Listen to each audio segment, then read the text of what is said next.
때를 따라 양식을 나누어 주는 교회. 이것은 우리에게 주어진 사명입니다. 우리 교회, 우리에게 주어진 사명, 이 사명을 감당하기 위하여 우리 모두에게는 각자에게 주어진 사명이 있습니다. 모두 다 똑같은 것이 아니라 다 달리 몸의 지체와 같이 나누어져 있지만 모두가 한 몸이라는 것입니다. 오늘 고린도전서 12장 12절에 몸은 하나인데 많은 지체가 있고 몸의 지체가 많으나 한 몸인과 같이 그리스도도 그러하니라고 말씀하고 있습니다. 그 뒤에 12장 14절에서부터 27절까지 이렇게 말씀하고 있습니다. 몸은 한 지체가 아니요 이르시니 만일 발이 이르되 나는 손이 아니니 몸에 붙어 있지 아니했다 할지라도 이로 인하여 몸에 붙어 있지 아니한 것이 아니요 또 귀가 이르되 나는 눈이 아니니 몸에 붙어 있지 아니했다 할지라도 이로 인하여 몸에 붙어 있지 아니한 것이 아니니 만일 온 몸이 눈이면 듣는 곳은 어디며 온 몸이 듣는 곳이면 냄새에 맞는 곳이 어디뇨. 그러나 이제 하나님이 그 원하신 대로 지체를 각각 몸에 두셨으니 만일 다 한 지체뿐이면 몸이 어디뇨. 이제 지체는 많으나 몸은 하나니라. 눈이 손들어 내가 너를 쓸데없다 하거나 또한 머리가 발들어 내가 너를 쓸데없다 하거나 하지 못하리니 이뿐 아니라 몸이 더 약하게 보이는 지체가 도리어 더 요긴하고 우리의 몸이 덜 귀히 여기는 그것들이 더 귀한 것으로 입혀지며 우리의 아름답지 못한 지체는 더욱 아름다운 것을 얻고 우리의 아름다운 지체는 요구할 것이 없으니 오직 하나님의 몸을 고르게 하여 부족한 지체에게 종기를 더하사 몸 가운데서 분쟁이 없고 오직 여러 지체가 서로 같이 하여 돌아보게 하였으니 만일 한 지체가 고통을 받으면 모든 지체도 함께 고통을 받고 한 지체가 영광을 얻으면 모든 지체도 함께 즐거워하느니 너희는 그리스도의 몸이요 지체의 각 부분이라고 말씀하고 있습니다. 성도는 모두 예수님의 몸으로서 지체이면서 성도는 각 부분입니다. 그리고 절대로 눈은 눈대로, 발은 발대로, 귀는 귀대로 온 몸의 모든 부분이 다 다른 특성과 달란트를 주어서 한 몸을 온전하게 만드는 것입니다. 이와 마찬가지로 서로가 서로를 절대로 비방할 수 없고 불평할 수 없습니다. 온전히 모두 하나 되어 감사함으로 한 몸을 가지고 이루어 가야 됩니다. 동질성이 없거나 하나 되지 못한 것은 절대로 한 몸이 아닙니다.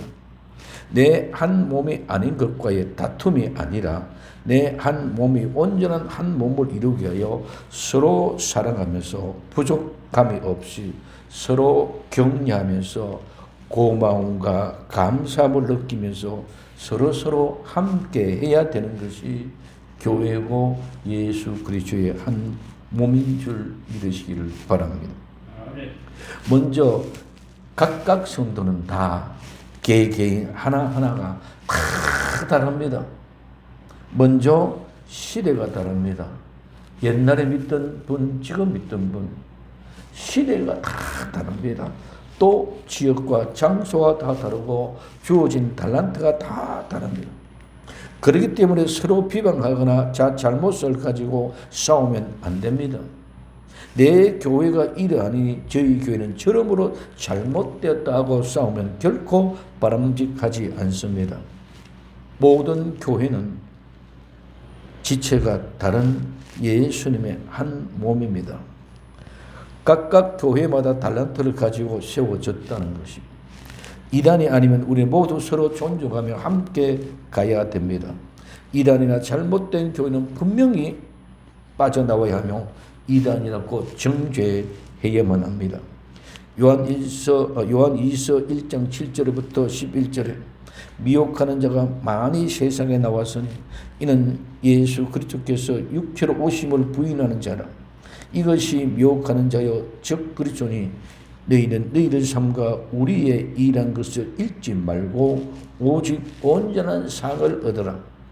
지내쳐 그리스도 교훈 안에 거하지 않은 자마다 하나님을 모시지 못하되 교훈 안에 거하는 이 사람이 아버지와 아들을 모시느니라. 누구든지 이 교훈을 가지지 않고 너희에게 나가거든 그를 집에 들이지도 말고 인사도 말라. 그에게 인사하는 자는 그의 악한 일에 참여하는 자라고 말씀하고 있습니다. 그래서 이단이라는 그 외에는 진정한 교회는 모든 다 사명이 다르고 달란트가 다르고 잘못되었다고 싸우는 것이 아니라 나와 맞지 않다는 그 교회, 내 달란트와 함께 같은 교회가 아니다고 싸우는 것이 아니라 내게 맞는 아름다운 참된 교회를 찾아가면 되는 줄 믿으시기 바랍니다. 결코 싸우면 바람직한 것이 아닙니다. 오늘날 많은 교회들이 교회 안에서 싸우고 있습니다. 마태복음 24장 10절에서부터 13절, 그때에 많은 사람이 시험에 빠져 서로 잡아주고 서로 미워하겠으며 거짓 선지자가 많이 일어나 많은 사람을 미혹하게 하겠으며 불법의 성함으로 많은 사람의 사랑이 식어지리라. 그러나 끝까지 견디는 자는 구원을 얻는다고 말씀하고 있습니다. 모든 일들의 마지막 때 사랑이 식어진 결과입니다. 교회는 절대로 싸우고 다투면 안 됩니다. 사랑하는 곳에서 싸우고 다툰다는 것은 말이 되지 않습니다. 한 몸이 서로 찢고 싸우고 다투면 그 온전한 몸이 될 수 있겠습니까? 절대로 그 몸은 상처만 남는 것이 아니라 결국 그 몸은 죽음밖에 없다는 것입니다. 성도 또한 마찬가지입니다. 성도 개개인 한 사람 한 사람 모두가 다 예수 그리스도의 한 지체입니다. 그 지체가 내하고 기분이 다르다고 느낌이 다르다고 감정이 다르다고 신앙이 다르다고 싸우고 다툴 수 있는 일이 절대로 아닙니다. 우리 모두가 다 예수 그리스도의 한 몸에 붙어 있는 지체이기 때문이라는 것입니다. 싸우지 말고 나와 달란트가 다른 분으로 말미암아 나와 함께 주어진 사명이 다르다고 싸우는 것이 아니라 내가 감당할 수 있는 그런 아름다운 교회를 찾아가서 믿음의 삶을 살면 되는 줄 믿으시기를 바랍니다. 이는 절대로 인간적인 생각을 가지고 판단하는 것이 아니라 기도와 함께 눈물로 지새우며 하나님의 뜻을 구해야 할 것입니다. 마지막 때는 특별히 조심하고 내 마음대로 하나님의 뜻을 말하고 생각하고 결단하는 일이 있어서는 결코 안 된 줄로 믿습니다. 그러면 우리 생명샘 교회는 어떠한 교회입니까? 첫째는 본질과 영성으로 깨어있는 교회입니다. 첫째, 본질. 이 본질이 무엇입니까? 본질은 예수님의 십자가를 믿는 것이고 예수님의 부활을 믿는 것이고 예수님의 재림을 믿는 것입니다. 생명샘 교회의 본질은 오직 예수님의 십자가의 보혈로서 나의 모든 죄와 허물이 깨끗이 씻어짐을 믿습니다. 그리고 예수님이 십자가에 못 박혀 돌아가시고 장사 지낸 후 3일 만에 부활하신 사실을 믿는다는 것입니다. 이는 예수님이 십자가에서 우리의 모든 죄와 허물을 무덤에 장사 지내고 죄와 상관없이 예수님이 무덤에서 계실 수가 없으시기 때문에 부활하신 것입니다. 예수님이 부활하여 이 성도의 모든 죄와 허물을 다 장사 지내시고 성도도 함께 죄와 상관없는 모습으로 다시 부활할 것을 믿는 것입니다. 그리고 예수님이 재림하셔서 성도들의 죄와 상관없는 모습으로 천국으로 인도하여 영원한 천국에서 예수님을 우리의 신랑으로 하나님을 우리 아버지로 섬기면서 살아가는 것을 믿는 것을 본질로 삼고 있는 것입니다. 그럼 두 번째, 영성은 무엇입니까? 우리 많은 사람이 영성은 성령 충만해서 우사우사 능력받는다, 권능받는다, 이것이 영성인 줄 착각하고 있습니다. 그러나 이 영성은 바로 예수님의 성품이요, 예수님의 인격이요, 예수님의 마음입니다. 성도는 예수님을 위하여 십자가에 못 박혀 죽으신 것은 성도의 죄와 허물을 용서하기 위해서입니다. 그러므로 이제 예수님과 함께 부활한다면 이제 우리 모두가 다 예수님의 영성을 닮아야 됩니다. 예수님의 영성은 예수님의 성품, 예수님의 인격, 예수님의 마음입니다. 성도는 늘 예수님의 성품과 인격과 예수님의 마음을 담기를 원하는 삶을 살아가야 될 줄로 믿습니다.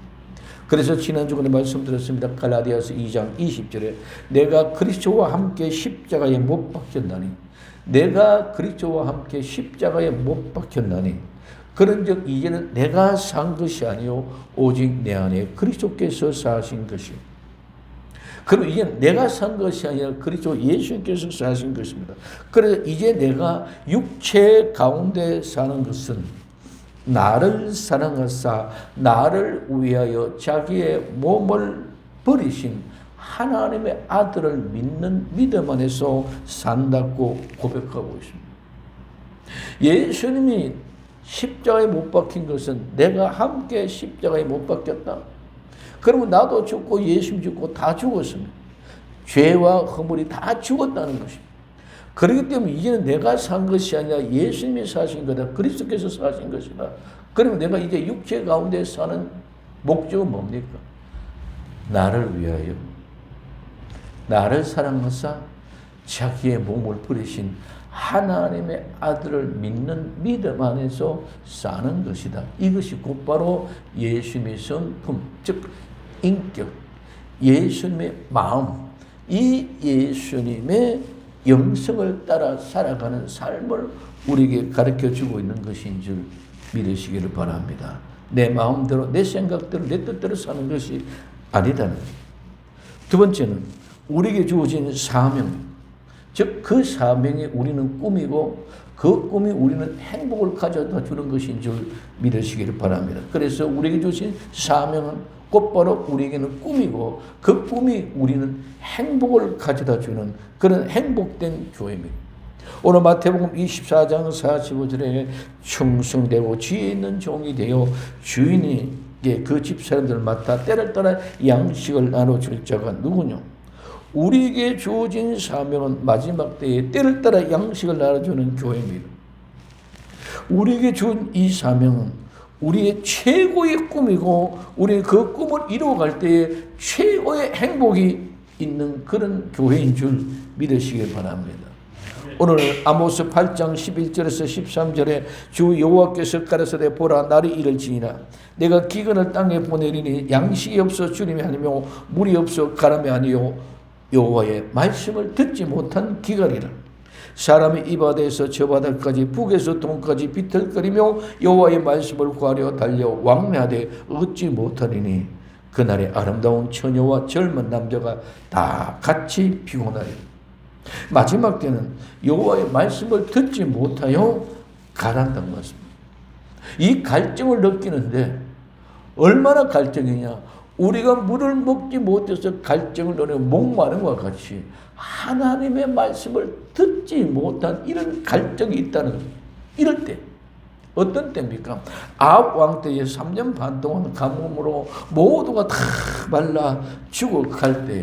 오늘 열왕기상 18장 41절에서 46절에 엘리야가 아합에게 이르되 올라가소서 먹고 마시소서 큰 비의 소식이 있나이다. 아합이 먹고 마시러 올라가니라 엘리야가 갈멜살 꼭대기에 올라가서 땅에 꿀이 없도록 그 얼굴이 무릎 사이에 넣고 그 사원에게 이르되 올라가 바다편을 바라보라. 저가 올라가 바라보고 구하되 아무것도 없나이다. 가로되 7번까지 다시 가라. 7번째 이르선 저가 구하되 바다에 사람의 손만한 작은 구름이 일어나나이다. 가로되 올라가 아합에게 구하기를 비에 막히지 아니하도록 마차를 갖추고 내려가서 살아 하니라. 조금 후에 구름과 바람이 일어나서 하늘을 캄캄해지며 큰 비가 내리는지라. 아합이 마차를 타고 이스라엘로 가니 여호와의 능력이 엘리야에게 임하여 저가 허리를 동이고 이스라엘로 들어가는 곳까지 아합 앞에 달려갔더라고 말씀하셨습니다. 죽음의 영혼들을 위하여 모두가 다 갈증을 느끼고 목말라 하고 있는데 지금 엘리야는 아합 왕에게 빗소리가 있으니 먹으러 올라가소서 하고 그는 갈멜산에서 기도합니다. 어떻게 기도합니까? 머리를 무릎 속에 넣고 하나님 앞에 기도합니다. 아무것도 보이지 없습니다. 아무런 흔적도 없이 똑같이 다른 날과 같이 쨍쨍 내리비는 태양 밑에 가뭄에 목말라고 있는 그런 상황입니다. 그런데 오늘 이 엘리야는 하나님 앞에 기도합니다. 무릎 사이에 머리를 넣고 하나님 앞에 기도할 때에 엘리야의 종에게 가서 얘기합니다. 야, 가서 하늘을 바라보라. 자기는 무릎 속에 머리를 넣었기 때문에 하늘에 보이지 않습니다. 아무 흔적도 없다고 얘기합니다.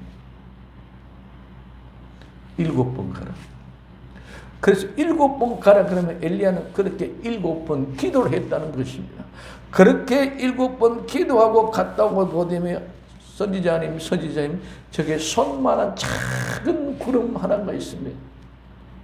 오늘 이 엘리야는 이 손만한 작은 구름 하나가 그 속에 수많은 구름, 먹구름과 함께 우박하고 떨어지는 엄청난 하나님의 비의 소리를 들은 그 비의 소리를 듣고 엘리야는 이야기합니다.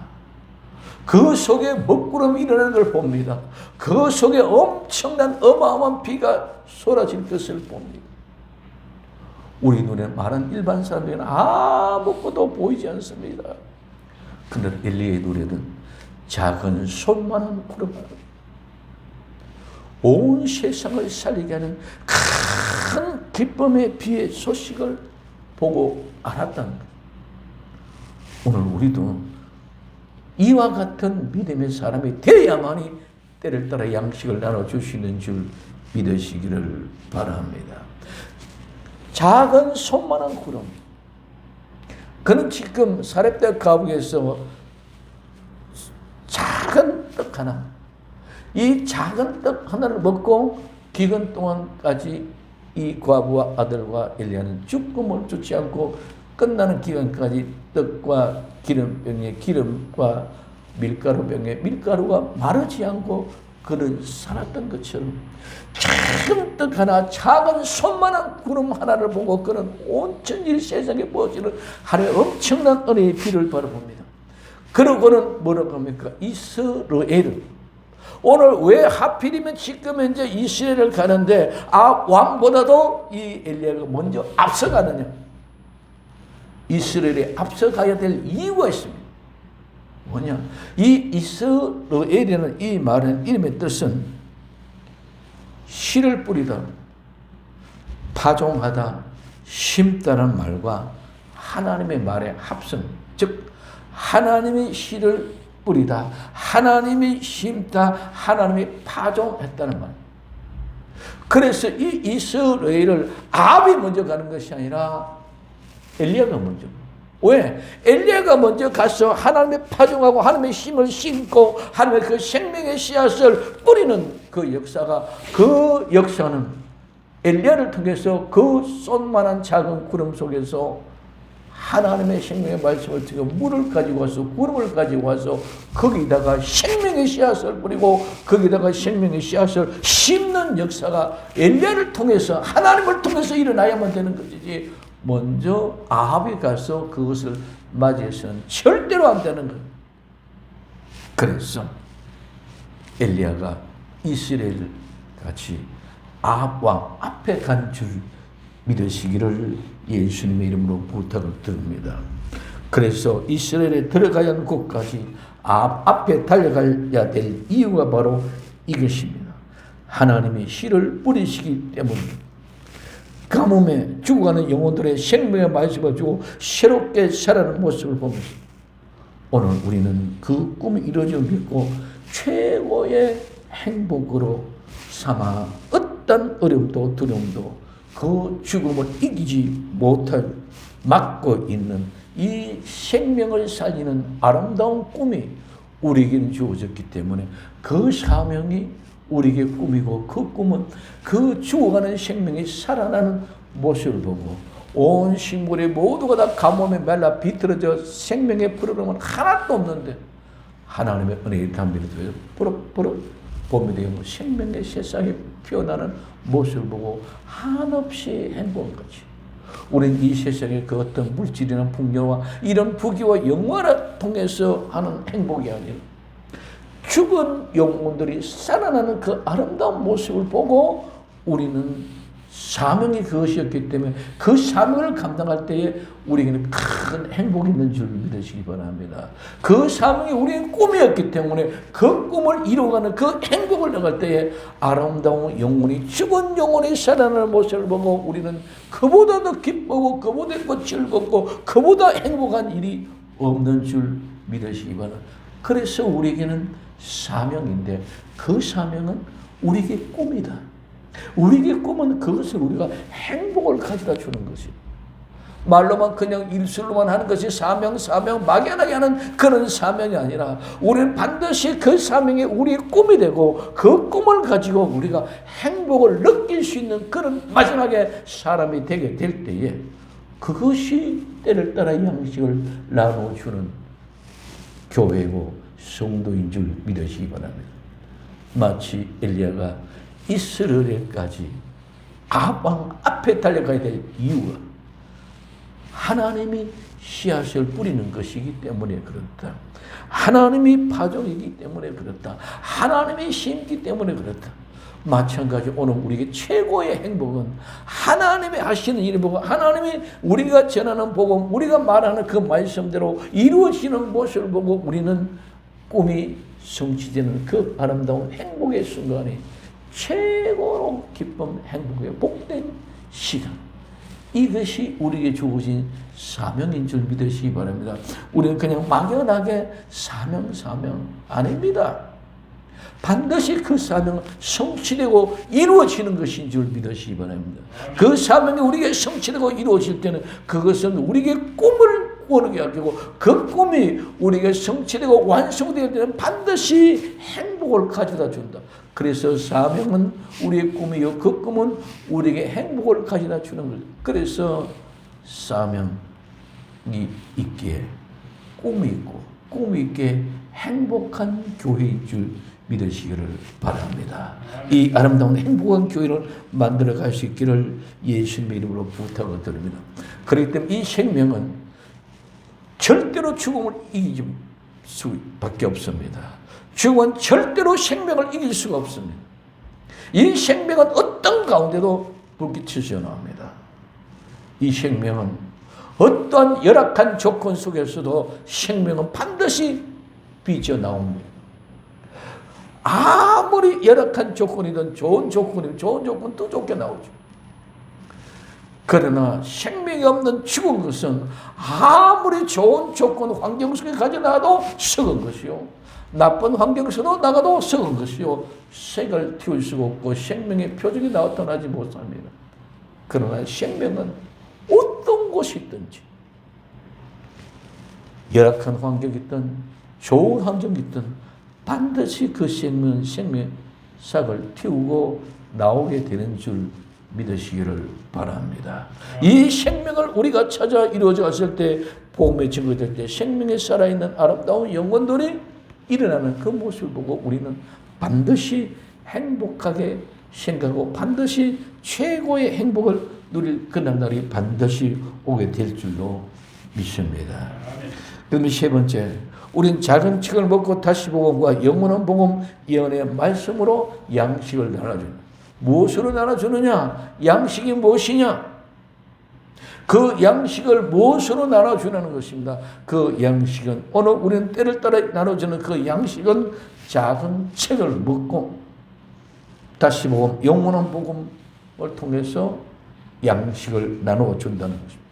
오늘 요한계시록 10장 9절에서부터 11절까지 내가 천사에게 나아가 작은 책을 달라 한즉 천사가 가로되 갖다 먹어버리라. 내 배에는 소나 내 입에는 꿀같이 달리라 하거늘 내가 천사의 손에서 작은 책을 갖다 먹어버리니 내 입에는 꿀같이 달아 먹은 후에 내 배는 쓰게 되더라. 저가 내게 말하기를 내가 많은 백성과 나라와 방언과 임금에게 다시 예언하여야 하리라 하더라고 말씀하고 있습니다. 때를 따라 양식을 나눠주는 양식이 무엇입니까? 무엇으로 양식을 나누어 줘야 합니까? 작은 책을 먹고 소화를 시킨 후에 많은 백성과 나라와 방언과 인감들에게 다시 예언을 해야 합니다. 그럼 첫째, 작은 책입니다. 작은 책을 먹고, 오늘 요한계시록 10장 10절에 내가 천사의 손에서 작은 책을 갖다 먹어보니 내 입에는 꿀같이 달아 먹은 후에 내 배는 썩게 되더라. 작은 책이 무엇입니까? 작은 책은 여러 가지로 해석을 얘기합니다. 많은 사람들이 요한계시록을 작은 책이라고 생각합니다. 또 여러 부분들이 얘기했지만은 작은 책은 그냥 요한계시록이다. 작은 책의 개념이 아니라 작은 책은 전부 성경의 전체입니다. 성경입니다. 오늘 이 성경을 전체 말하는데 그 중에 특별히 순종하기 어려운 말씀이 바로 작은 책이다. 내가 하나님의 말씀을 먹었을 때 그 말씀을 가지고 순종하기 어려운 것이 바로 작은 책. 오늘 그래서 작은 책을 갖다 먹어보니 내 입에는 닿지만 내가 먹으니까 배에서는 소화시키자 그러니까 아주 썩게 되라. 그래서 내가 가장 싫어하는 말씀, 내가 가장 이루기 어려운 말씀, 그 말씀이 바로 작은 책입니다. 마지막 때 자존심 상하는 말씀, 즉 죄에 대하여 회개하고 죄 사함을 받고 용서함을 받으라는 그 말씀입니다. 마지막 때 그래서 죄 사함을 받고 회개의 복음을 통해서 다시 회개에 일어나서 죄와 상관없는 사람들이 되어지는데 오늘날은 죄 사함의 회개의 역사가 일어나지 않습니다. 모두가 다 나는 죄인이라는 생각을 잃어버렸습니다. 교회 나와서 예수님 믿고 교회 나와서 예배를 드리면 그 순간에 모두가 죄가 다 끝이 난 걸로 착각하고 있습니다. 마지막 때 자존심 상하는 말씀, 죄에 대해서 회개하고 죄 사함을 받아야 하는 말씀을 듣지도 못하고 전하지도 않았습니다. 전하는 사람 몇 개에 듣지는 못합니다. 그렇기 때문에 이 책은 가져다 먹으면 내 배에서 썩게 됩니다. 내가 감당하기 어렵습니다. 너무너무 힘듭니다. 그래서 이 작은 책은 버리고 간 좋은 꿀, 맑은 물입니다. 오늘 에스겔서 34장 18절에 너희가 좋은 꿀을 먹는 것을 작은 일로 여기느냐? 좋은 꿀을 먹는 것을 작은 일로 여기느냐? 좋은 꿀이 작은 것입니다. 어찌하여 남은 꿀을 발로 밟았느냐? 좋은 꿀을 남은 것을 너희가 발로 밟았느냐? 너희가 맑은 물을 마신 것을 작은 일로 여기느냐? 맑은 물 마시는 것을 적은 일로 여기느냐? 어찌하여 남은 물로 발로 더럽히느냐? 좋은 꿀과 맑은 물이 작은 일, 작은 책입니다. 우린 좋은 꿀과 맑은 물을 밟아버렸고 더럽혀버렸습니다. 그게 관심이 없습니다. 좋은 꿀과 맑은 물은 핵심이 뭡니까? 하나님의 말씀, 좋은 꿀도 하나님의 말씀, 맑은 물도 하나님의 말씀. 좋은 꿀과 맑은 물은 하나님의 말씀인데 하나님의 말씀의 가장 좋은 핵심이 뭡니까? 너희들이 모든 죄와 허물을 용서해야 돼. 죄 용서함 받고 회개하고 예수 그리스도를 믿으라. 그러면 성령을 너희에게 선물해 줍니다. 이거 없이 복음의 핵심인 줄 믿으시길 바랍니다. 다 많은 하나님의 사랑. 무슨 사랑입니까? 사랑은 이 좋은 꿀, 이 맑은 물을 내가 마실 수 있는 그 은혜로 주어진 것이 사랑인 줄 믿으시기 바랍니다. 이 좋은 꿀, 이 맑은 물을 마시지 않고 좋은 꿀을 먹지 않고 밟아버리고 더럽혀버렸던. 그래서 작은 책은 좋은 꿀, 맑은 물인데 그걸 귀하게 여기지 않고 밟아버리고 더럽혀버렸어요. 그러니 우리 심령 속에는 복음의 본질을 다 놓쳐버리고 복음이 없는, 비본질적인 그런 종교인에만 되어지고 있다는 것이. 우리 모두가 너무 많이 속고 있습니다. 교회 나왔기 때문에 죄 용서 받았습니까? 죄 용서, 여러분들이 회개했을 때 죄 용서 받은 줄 믿으시기 바랍니다. 회개의 경험이 없는데 죄 사함 받았다고 합니다. 버리고 간 것 어떤 것입니까? 이삭 죽기입니다.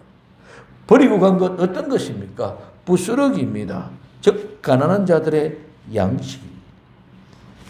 회개한 자들만이 먹는 양식이 바로 좋은 꿀 맑은 물인데 그것이 바로 이삭이요 죽기요 부스러기라는 것입니다.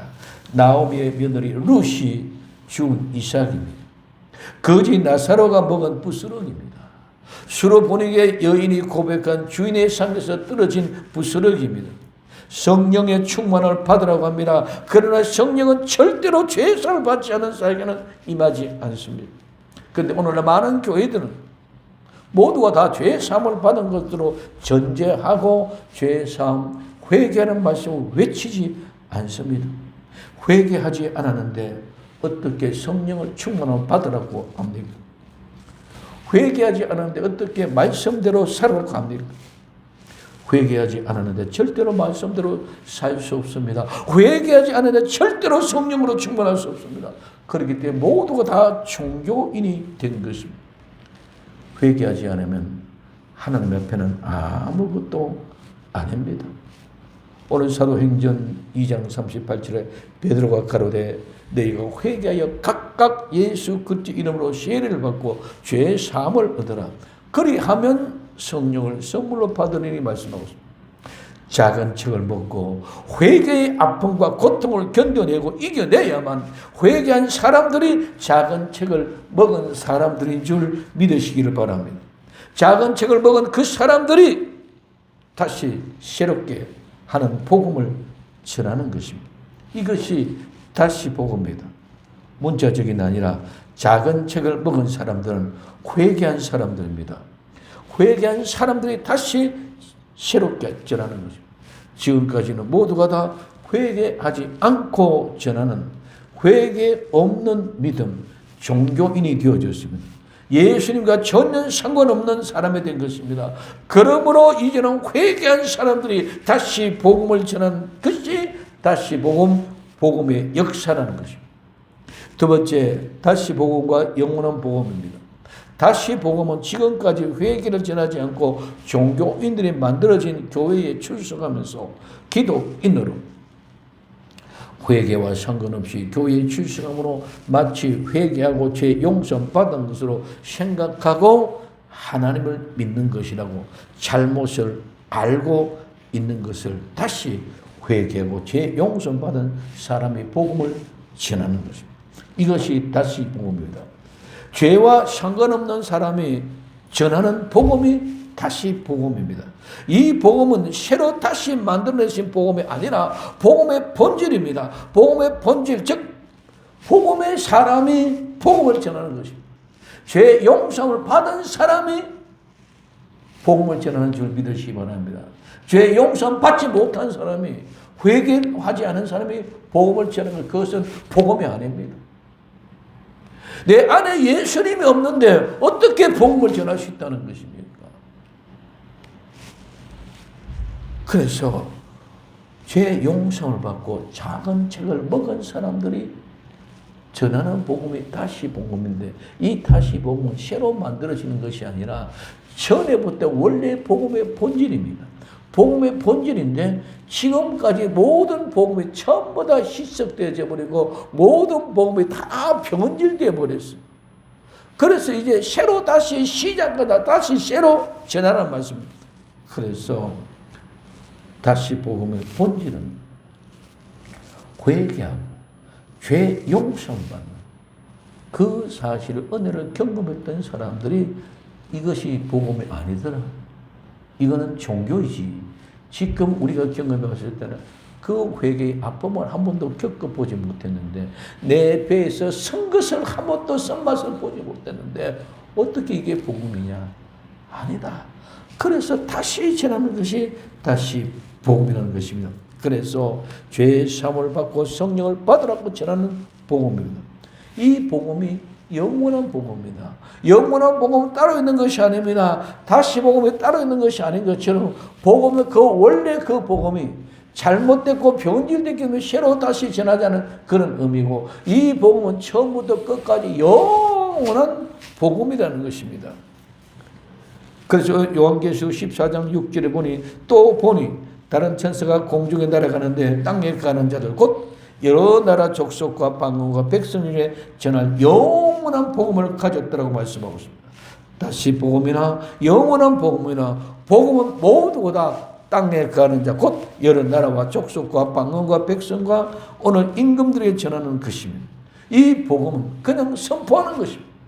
사람의 비를 맞추는 것이 아니라 사람에게 마음을 열어주는 것이 아니라, 오늘 마태복음 3장 2절에 세례 요한은 회개하라 천국이 가까웠다고 선포했습니다.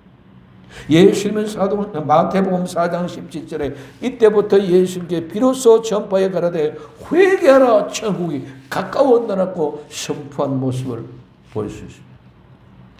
세 번째, 예언의 말씀입니다. 오늘 요한계시록 1장 3절에 이 예언의 말씀을 읽는 자와 듣는 자들과 그 가운데 기록된 자들을 지키는 자가 복이 있나니 때가 가깝다고 말씀하고 있습니다. 이 예언의 말씀, 오늘 요한복음 1장 1절에 태초에 말씀이 계시니라, 이 말씀이 하나님과 함께 계시시니 이 말씀은 곧 하나님이십니다. 예언의 말씀은 곧 바로 예수님이십니다. 즉 말씀 대신 예수님입니다. 예언의 말씀을 지키는 자는 말씀이신 예수님을 믿는 것입니다. 예언의 말씀을 지키는 것은 예수님 믿는 것입니다. 말씀을 지키는 것이 곧바로 예수님 믿는 것. 예수님 믿는 것은 곧바로 예수님을 지키고 예수님을 보존하는 것입니다. 작은 책을 먹는 것은 예수의 말씀을 먹음으로 생활화되는 것입니다.